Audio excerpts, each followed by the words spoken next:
Tekrar merhaba arkadaşlar. Ben Nazmiye Dikmen. Nazmiş'in Bebekler adlı kanalıma hoş geldiniz. Bugün köpeğimizin ikinci bölümüyle devam edeceğiz. Evet, 4 bacağımızı hazırlamıştık geçen bölüm. Şimdi karın altını, şuradaki karın altını çalışacağız. Ondan önce bu patilerimizi, tırnak kısımlarımızı belirleyelim. Daha sonra bize zorluk çıkarmasın. Şimdi hemen ucu küt olan iğnemle siyah ip taktım. Ucuna düğüm attım. Şimdi 3 tanesini ben yapmıştım. Bunu da beraber yapacağız. Şimdi arkadaşlar şöyle biraz ışığımı şöyle rahat görebilin. Patimizin 5 tane arttırması vardı. Arttırma yerlerimiz V şeklinde. 1, 2, 3, 4 ve 5. Şimdi biz buradan yardım alacağız. Şimdi iğnemin herhangi bir yerden giriyorum. Girerken ipin içine batmayın. Şuradaki boşluklara batın. Çünkü içine çekeceğiz ipi. Evet, şurada birinci arttırma hizası arkadaşlar. Oradan başlıyorum. 1, 2, 3 ve 4.'nün arasından çıkacağım.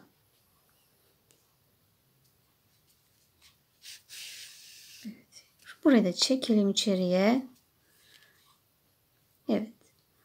Şimdi buradan yukarıya şu yukarıya çıktığımız BLO yaptığımız yer, oradan itibaren 1, 2, 3 ve 4. 4. sıraya tam hizasına batıyorum.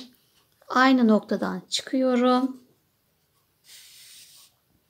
Ve sıkıca çektim. Gördüğünüz gibi sıkıca çekiyorum. Sonra bir daha tekrar yapıyorum. Aynı yere batıyorum. Bu sefer ikinci arttırmanın dibinde 3 ve 4. sıranın arasından çıkacağım. Arttırmalar burada. Şuradan tekrar çekelim. Evet. Bu kadar arkadaşlar işlemimiz. Aynı şekilde devam ediyoruz. 1, 2, 3 ve 4. sıra tam karşı hizasından çekiyoruz. İkinci defa yukarıya batıyorum. Şimdi 3. arttırmanın içinden geçiyorum. 3 ve 4. sıra arası. Şöyle çekelim. Yine hemen düz bir şekilde aynı hizasından çıkıyoruz. İkinci defa yapıyoruz. Ve şimdi 4. arttırmadan çıkacağız.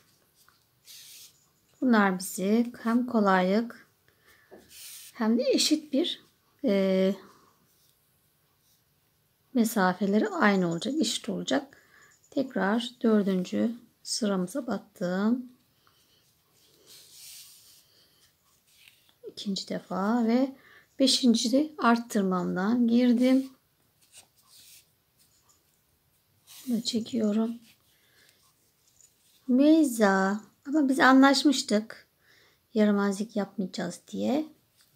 Şimdi ben demin çıkarmıştım müezzayı. Dikkatimi dağıtıyor diye.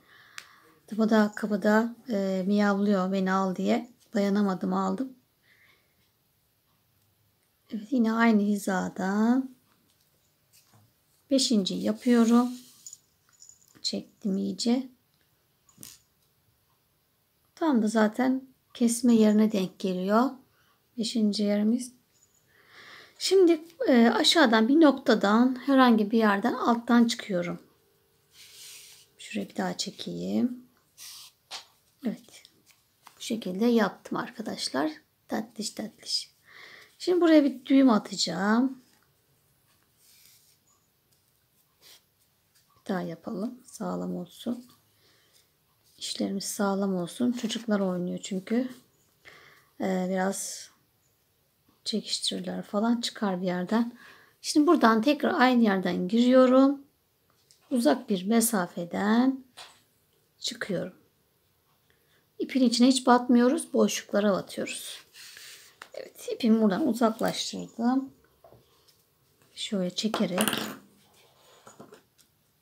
kesiyoruz dibinden. Bu da böyle içine kaybettik. Evet.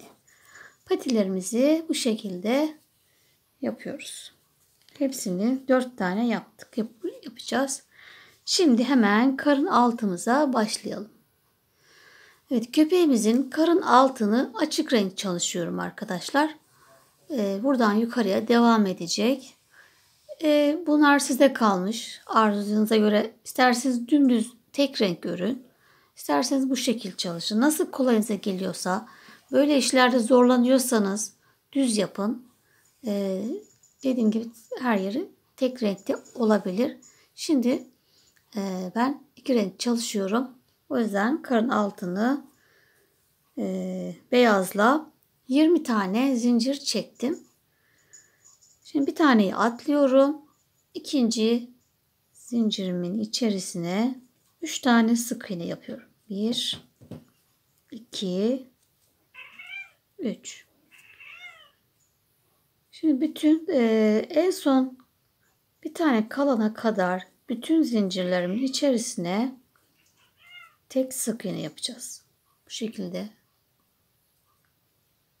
Şimdi hiç iyi değil arkadaşlar. Sizin net göremiyorsunuz maalesef. Yani 17 tane zincirime tek sık iğne yapıyorum. Arka katındaki ilmeğimize. Evet, 17 tane zincirime tek battım. En son tek kalana da 3 tane sık iğne yapıyorum. 1, 2, 3 ve köşeyi dönmüş oldum. Şimdi zincirimizin bu tarafına da yani 17 tane zincirimize yine hepsine tek batıyoruz. Zincirimizin diğer tarafı olmuş oluyor. Bu şekilde. Evet, birinci sıramızı tamamladık ve 40 tane sık iğne elde ettik. İkinci sıramıza geçiyoruz ve araya farklı renk ip koyalım ki daha rahat çalışalım.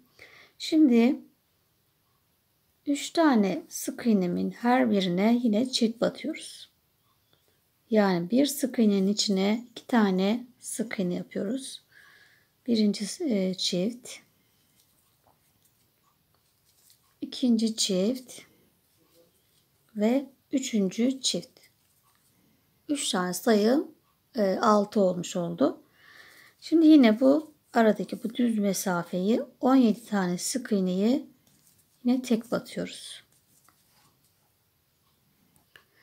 Evet, yine köşemize geldik ve buradaki 3 sık iğnemizde çift batacağız. Yani arttırıyoruz. Birinci çift, ikinci çift ve üçüncü çift. Peş peşe 3 tane arttırma yaptık. Ve yine düz öreceğimiz yere geldik. Sadece köşelerde arttırma yapıyoruz. Bu düz kısımda hiç arttırma yapmıyoruz. Yine sıra sonuna kadar 17 tane sık iğnemize tek batıyoruz. Evet, ikinci sıramızı bitirdik arkadaşlar ve 3 burada, 3 de burada arttırma yapmıştık. 40 sayımız 46 oldu. Şimdi 3. sıramızdayız. Bir tane tek ile başladım. Bir çift batıyoruz. Bir tek, bir çift. Çiftlerin içine çift yapıyoruz. Bir tek, bir çift. Yine 3 tane arttırma yaptık.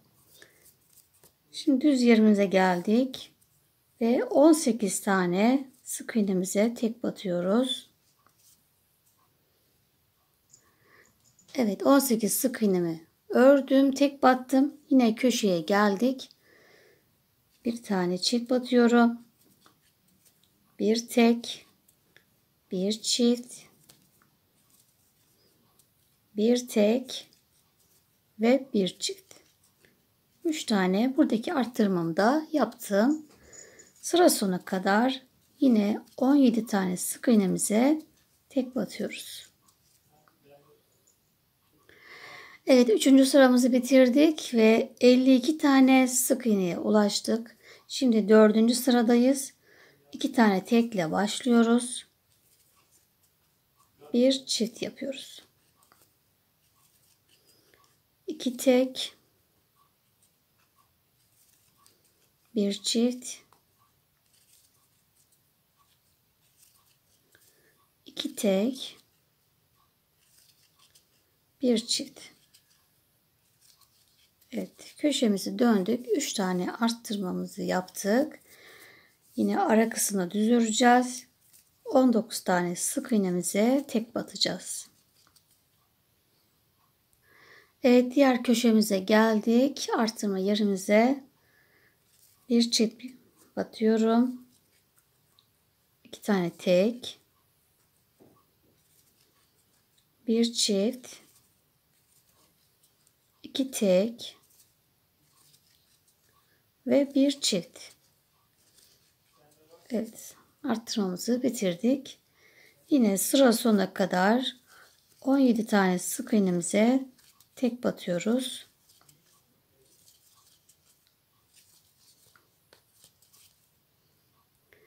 Evet, 4. sıramız bitti ve 58 tane sık iğnemiz oldu. 5. sıramızdayız. 3 tane sık iğne ile başlıyorum. Evet, 3 sık iğne yaptım. Bir arttırıyoruz. Çift battık yani. Yine 3 sık iğne tek batıyorum. Bir çift yaptım. 3 sık iğne tek ördüm. Bir çift. 3 tane arttırmamı tamamladım köşemde.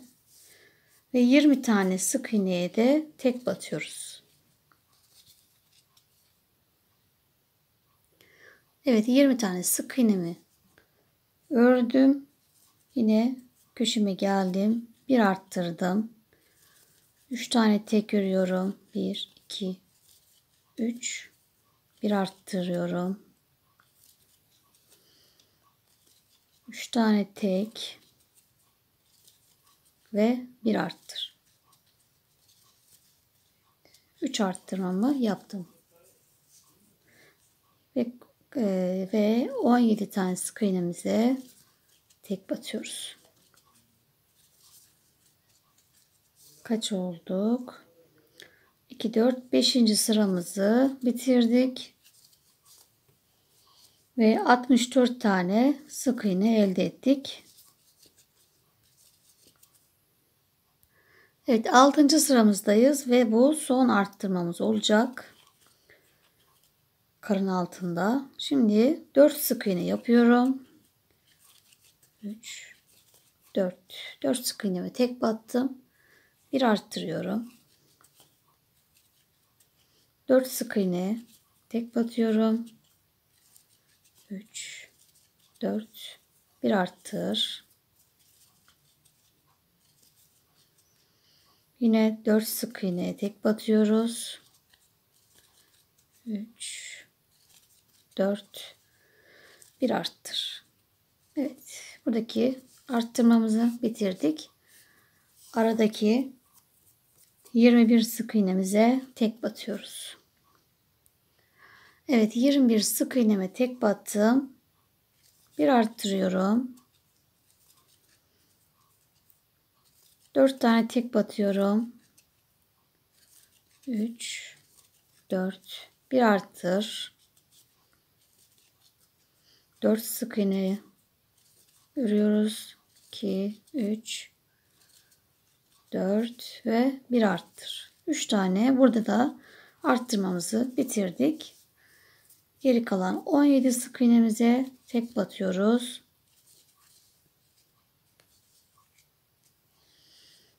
Ve 70 tane sık iğnemiz oldu. Artık karın altını bitirdik. Şimdi bacaklarımızı ekleyeceğiz. Evet, karın altımızı bitirdik arkadaşlar. Toplamda 6 sıra ördük. Şurası başladığımız yer. 2, 4, 6 sıra. Şimdi bacaklarımızı takacağız. Bunun için önce ön bacaktan başlıyoruz. Ön bacağımızı şu şekil tam ortasını bulalım. Şöyle tuttuğumuzda ön ve arka ortasını bu şekil bulalım arkadaşlar.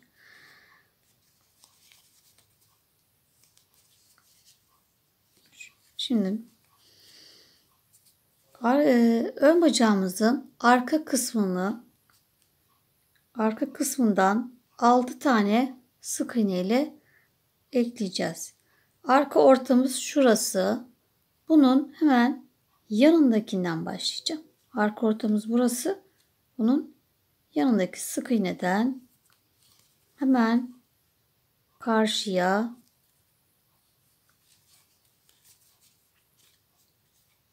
birinci sık iğne,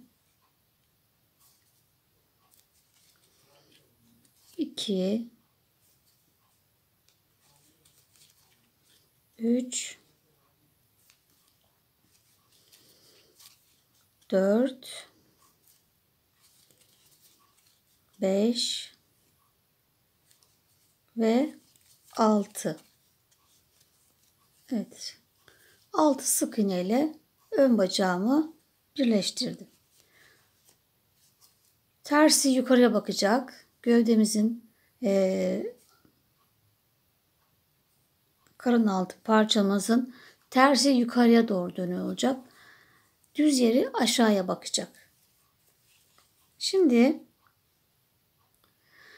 7 tane sık iğnemize tek batıyoruz. 1. Bunları geçiş yerlerine sıkış yapalım. Açılmasınlar. 1, 2, 3, 4, 5, 6 ve 7. Evet, 7 tane sık iğneme tek battım. Şimdi ikinci bacağımı alıyorum. Tam ortasını buluyorum. Ortasını şu şekil. Yine arka kısmından ekliyoruz. Önden değil, arka. Tam arka ortasını buldum. Burası. Ve buradan 6 tane ileriye doğru sayıyoruz. Şimdi burası ortası. Bunun yanındakinden 1, 2, 3, 4, 5, 6.'ya battım.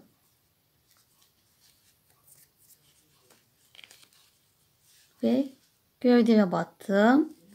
Şimdi bunları sık iğne yaparak örüyoruz. 1, 2, 3, 4, 5 ve 6. Evet. Bu şekilde ön ve arka bacak ön patilerimizi gövdemize ekledik arkadaşlar. Şimdi bakalım.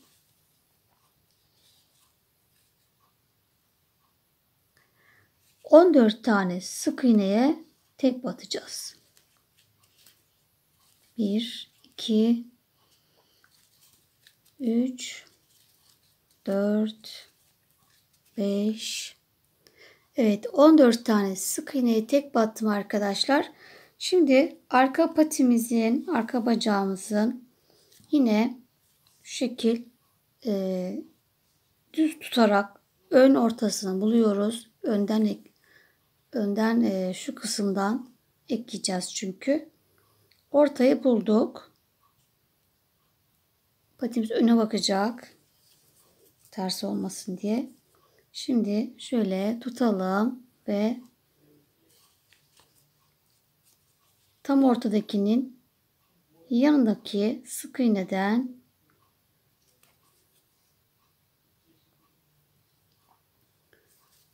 ekliyoruz. 10 tane sık iğne ile ekleyelim. 1, 2,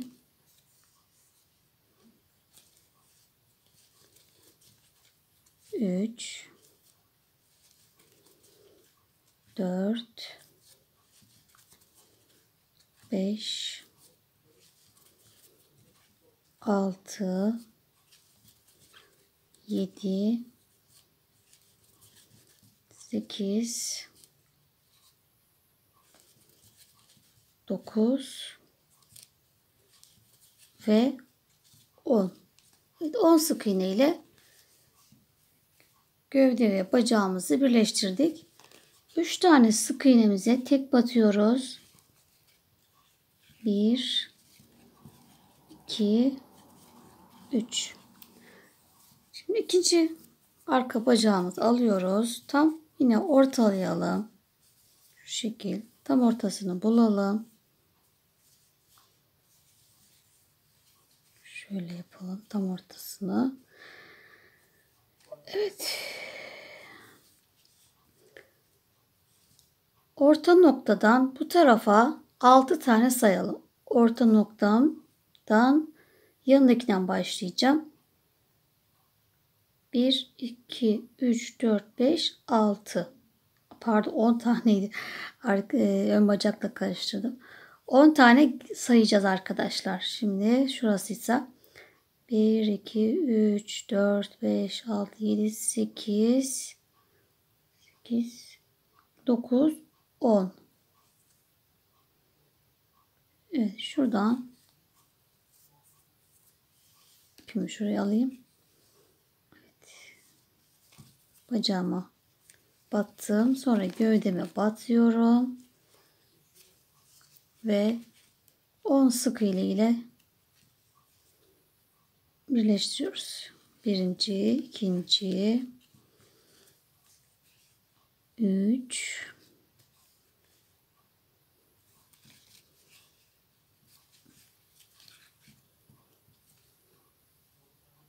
evet, 10 sık iğne ile arka bacağımızı da birleştirdik.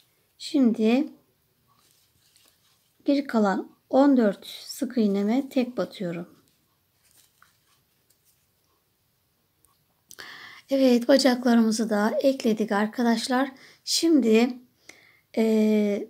burası artık sıra başımız. Buradan yine devam etmekte. Renk geçişini yapacağız. Kahveye geçeceğiz. Bu arada ben şu ön ortadaki 7 tane sık iğnemi bitene kadar hep beyazla öreceğim. 7 sık iğne olarak hiç bozmadan. İsteyen dediğim gibi arzu size kalmış. İsterseniz buradan devam edin, düz örün. İsterseniz benim gibi yine benek amaçlı yani orayı düz örebilirsiniz. Şimdi son sık iğnemde renk geçişi yapacağız. 14 sık iğne örmüştük. 14.'yü şöyle oraya söküyorum. Kahve geçiş yapıyorum. İpimi kesmiyorum çünkü karşıya atlayacağım.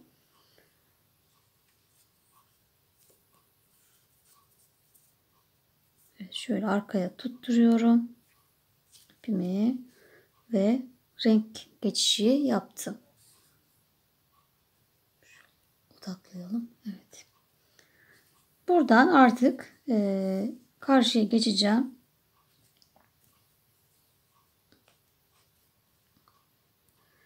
Evet, şimdi ön bacağıma geçeceğim. Düz öreceğim. Fakat hemen burada bir delik olmasın diye eklediğim yerin içine batıyorum. Batıp çıktım ama kapatmadım. Hemen yanındakine de battım çıktım. Ve ikisini bir örüyorum. Hatta 3 oluyor herhalde. Bu şekilde. Yani bir olmuş oluyor tekrar. Değişen bir şey yok. Sadece şurada bir delik olmasın diye burayı sıkış yapalım. İpimizi de bağlayalım. Beyazla kahveyi bağlayalım. İşte düğüm atalım 3 tane.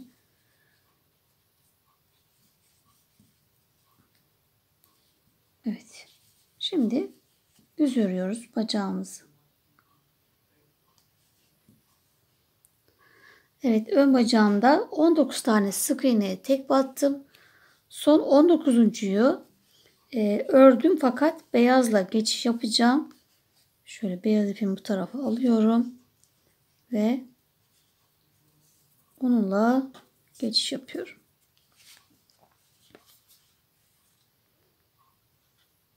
Şimdi buradaki aradaki 7 tane sık iğneyi beyazla örüyoruz. Buraları çok sıkı örelim. Geçiş olduğu için 1, 2, 3, 4, 5,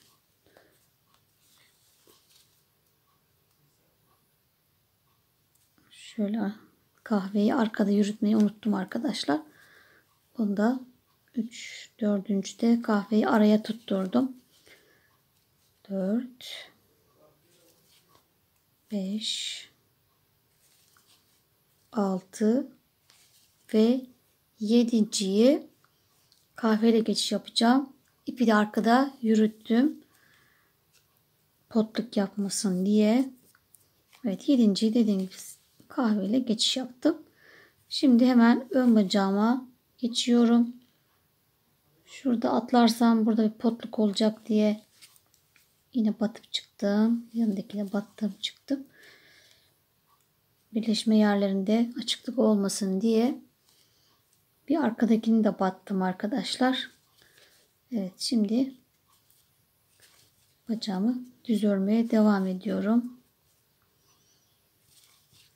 Bu şekilde arkadaşlar düz öreceğiz. Toplam 10 sıra. Bununla beraber toplam 10 sıra eksiltme artırma yapmadan düz öreceğiz. Sadece dediğim gibi şu ön kısımda beyazla öreceğiz. Evet, bu arada bu geçiş yerlerine dikkat edelim arkadaşlar. Ön bacak ve gövde parça arasında. Şimdi buraya geçeceğim. Burayı çok sıkış bir şekilde örelim. Gayet sıkış örelim. Burada delikler oluşmasın. Bazı yerde çok delik olduğunda oraya deminki yaptığımız gibi 2 defa yani arttı batalım. Yanındakine de batalım yani. Bazı yerde gerek olmuyor. Mesela burada gerek olmadı. Da çok sıkış bir geçiş yaptım. Bir bakalım burada gerek olacak mı? Bir de ona bakalım.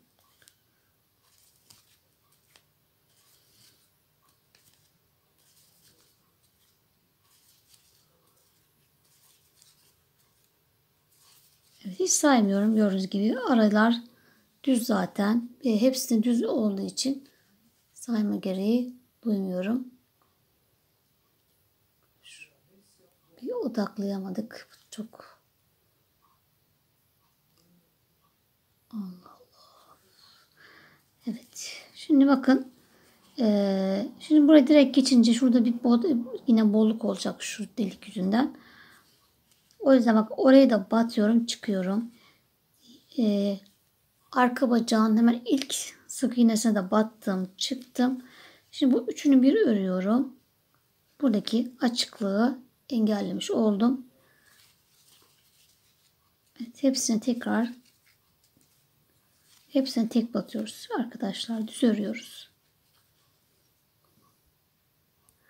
Evet, birinci sıramı bitirdim arkadaşlar. Yani gövdedeki birinci sıra. Ekledikten sonra kahveyi geçtiğimiz yer oluyor. Ve buradaki toplam sayımız 126. Yani şurayı bazı arkadaşlar yanlışlıkla şu kısmı da sayıyorlar. Bu içeride kaldı artık. Gövde ve bacak arası gibi burası içeride kaldı. Şu şekilde gövde arası bacakları dolanıyoruz. Ara bu yine bacaklar. Buradaki çevrenin tamamı 126 sık iğne. Tabii ki dediğim gibi bu 127 olur, 128 böyle sayılara çok takılı kalmıyoruz. 125 kalır yani çok önemli değil bunlar. Çok farklılıklar olmasın yeter ki. Şimdi birinci sıramızı yaptık. 10 sıra düz örecektik. Geri kaldı 9 sıra. 9 sıra eksiltme arttırma yapmadan düz örüyoruz. Sadece şu beyaz kısmını geçişlerimize dikkat edeceğiz. Burayı 7 tane beyaz öreceğiz.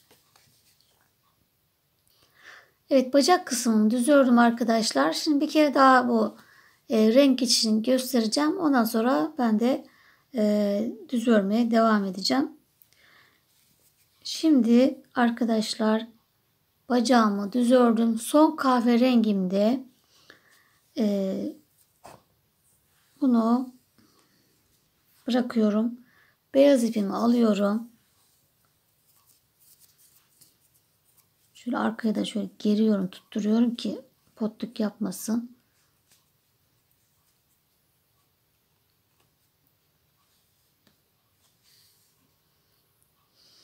Ve beyaz ipimle kahveyi ördüm ve burada renk geçişi yaptım.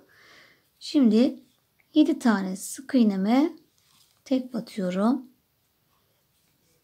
Arkadan da kahverengimi de onu da araya alıyorum ve ipi yürütüyorum. Batarken kahve de arada oluyor. Bu şekilde içeride kalıyor. Yani görünmüyor. 2 3 4 5 6 7.'yi batıyorum, çıkıyorum ama bunu ne yapıyoruz? Kahveyle geçiş yapıyoruz. Kahveyle kapatıyoruz. Bu şekilde 7 tane sık iğnemi ördüm. Hemen karşıya devam ediyorum. Evet, buraya gelene kadar yapacağımız işlem bu. Hep düz örüyoruz. Sadece burada renk geçişine dikkat ediyoruz. Hep 7 tane sık iğne öreceğiz. Evet arkadaşlar, şimdi burada videomu sonlandıracağım. Çünkü 10 sıra örmek bayağı vaktimi alacak. Ondan sonra da süremi aşacağım. O yüzden burada şimdi videomu bitiriyorum. Dediğim gibi toplam 10 sıra eksiltme artırma yapmadan düz öreceğiz. Buradaki benek yapmak isteyenler de buraya dikkat edecekler. Tek yapmaları gereken bu renk geçişi. Demin gösterdiğim gibi hep aynı yapacaklar. Hiç değişik bir şey yapmayacaklar. Burası 7 tane sık iğne. Evet. Şimdi dediğim gibi 3. bölümde